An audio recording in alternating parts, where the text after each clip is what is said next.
Hi everyone, it's Katherine recording the final course takeaway video for the Community and Social Innovations class. I'll just jump right into it, but as far as this course and its content and design, I think the most useful thing for me was being able to see the modules ahead of time.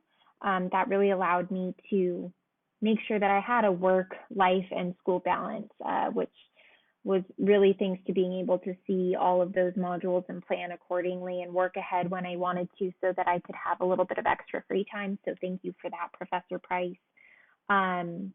Really, the other thing that I appreciated about this course was that there was a combination of discussion posts, group projects, and creative assignments. I think that made it a little bit more engaging, the material, and really having kind of a change in our assignments was helpful in making sure that I didn't get burnt out on doing the same thing over and over. My takeaway from this course is that communities know best about what's best for them. The people who live in a community are the ones who we should be listening to, and that really serves as the foundation of my inspiration coming out of this course, which is to continue engaging with and encouraging participation in the community residents and the people that I'm serving, and including them in the decision-making process, especially for the organization that I work for.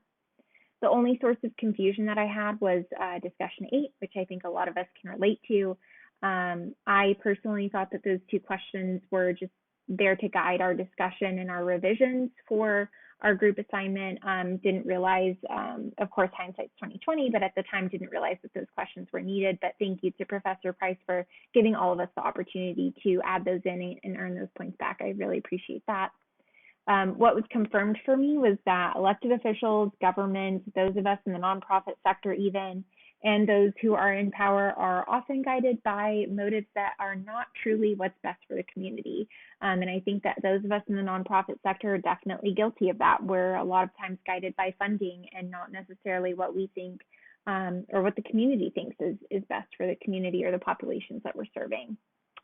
And I think that also community residents deserve to be heard and participate and guide the decisions that are being made for them.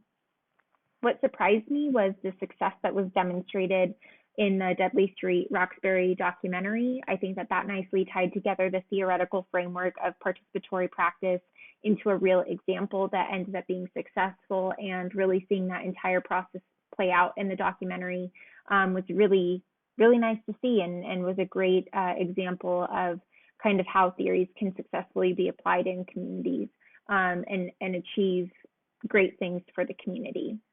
What inspired me was the concept of interconnectedness and using storytelling to build connections and foundations for successful communities, which participatory practice and prayer both highlighted. So that's something that I definitely want to take moving forward with me. But then what I'm going to take forward with me in my own work is engaging and meaningfully participating in the work being done in my community, both as a resident and someone who works in my community. So to not just be physically present, but to actually show up in mind and spirit and truly participate.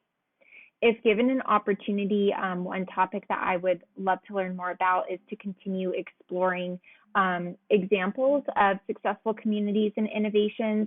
I know that we saw this in the Real Utopias project and the Roxbury documentary, but I would have loved to learn a little bit more about actual nonprofits or communities who were successful. I know that there was some, but I think I just would have liked to see more. So that's something that I would, want to continue learning about if I had the opportunity to do so, which I'm sure that I will. And then as far as the classmates I definitely learned a lot from all of you, but Rachel and Maria were my two group members in all of the group projects that we had. And we all just, had this ability to have open and honest discussion and dialogue with one another, to respect one another's opinions. And I really appreciated that. So, I was initially hesitant and kind of scared to have to do group projects, especially throughout a semester, but Maria and Rachel were great to work with. I really appreciated their time and input and feedback. And just, really walk away from this course having a good experience, and hope that all of you take care. And thanks for a great summer course. I can't believe that we're already done, but hope that you all take care and stay safe.